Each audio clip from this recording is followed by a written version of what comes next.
Welcome back to another season prediction episode. Today, we're talking about the USC Trojans. Really exciting year coming up for USC. Lincoln Riley coming in. They have the 5th best national title odds of all teams in the country. That's really impressive and speaks to kind of the excitement around the program and what Lincoln Riley is bringing to the table, especially on the offensive side. So we're going to talk about the offense first, but before I get into that, I want to bring up this stat about what Lincoln Riley did at Oklahoma. 43.5, 43.9, 45.1, 48.4, 42.1, 43, and 39. Those are the averages, points per game during his time at Oklahoma, all top 10, only one season outside the top 6 in scoring per game.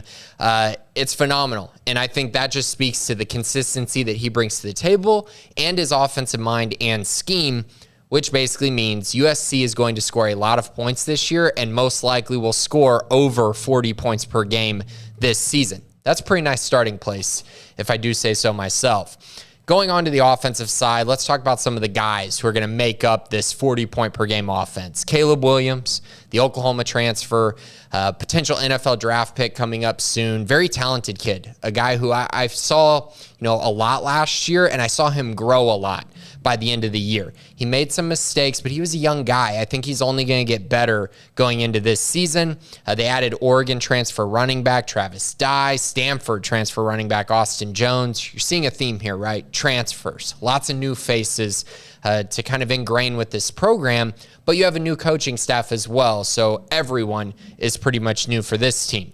Moving on to wide receiver.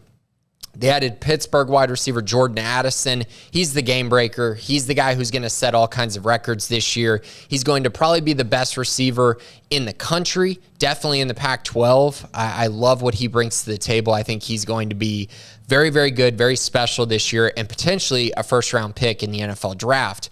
They also added Oklahoma wide receiver Mario Williams to go along with guys like Kyle Ford, Gary Bryant. They have a few other guys, but overall, the wide receiver position is absolutely elite on this team.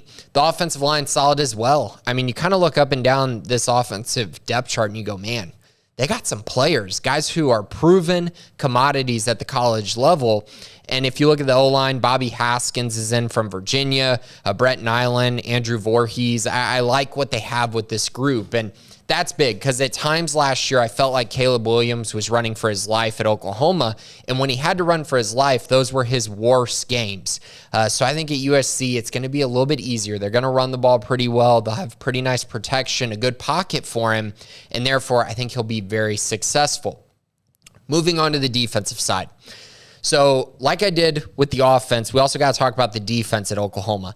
Only in 2020 did Oklahoma have a legit top 30 defense in the country. That's the only year under Lincoln Riley, while he was the head coach, that they had a top 30 defense. The other years, 68th, 101st, 64th, and 60th.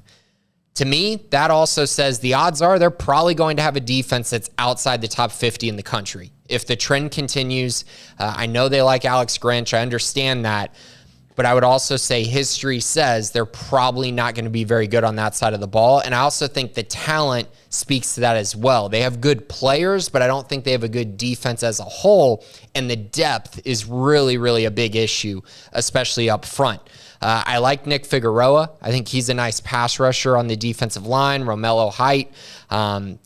Big Thule up front at defensive tackle. He's a very good one as well. At linebacker, you got Raylan Goforth. You got Alabama transfer Shane Lee. So they have some guys who can play, and I think the starting lineup will be pretty good. But as you crack into the depth up front and at linebacker, I just see some big issues. If they lose guys or if they're going to rotate guys in, there will be downgrades kind of all around their front seven. At defensive back, they brought in Latrell McCutcheon from Oklahoma, Mekhi Blackman from Colorado. They also got Xavier Alford at safety. I mean, they kind of have just added a bunch of guys in the secondary through the transfer portal, guys who are talented, but now they have to gel and actually be consistent. And I don't know if they're going to get that consistency year one, which definitely gives me some pause on the ceiling for this USC team going into the 2022 season. So let's talk about the schedule. The wins that I see out here, I see Rice, at Stanford, Fresno State, Arizona State, at Arizona, Cal, Colorado. That's 7. That's a pretty good list for USC and pretty favorable. Their schedule is pretty light. They have some games that I feel like they should win pretty easily. And just because they're going to put up so many points, there are some teams on this schedule that I don't think are going to be able to keep up with them. And because of that, I view a lot of these games as pretty sure wins, almost locks. Now remember, their over-under is 9.5, so they have to get to 10 wins to cover this. That's a lot of wins. It's a lot of wins right off the bat. Losses, the only loss I see on the schedule for sure, I don't see it happening. I'm going into the season just kind of penciling this in as a loss at Utah. I don't think they're winning that game.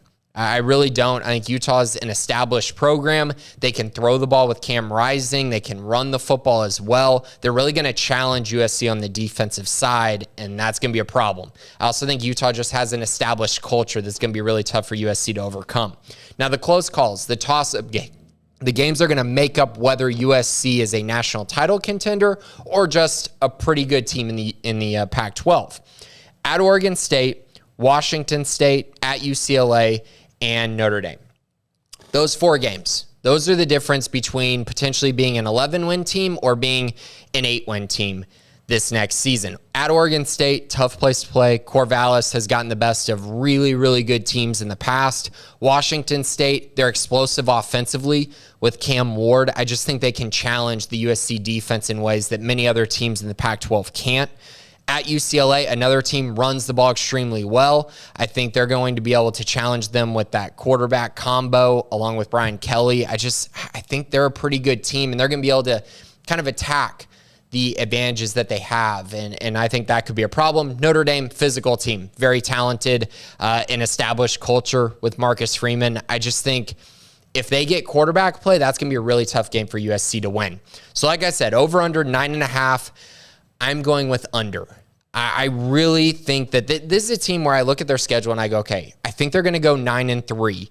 I'm leaning more towards 10-2, but because of that 9.5 number, if it was 9, I'd probably take the over. But because it's 9.5, I have to go with the under. I think it's more likely they go 9-3 than 10-2.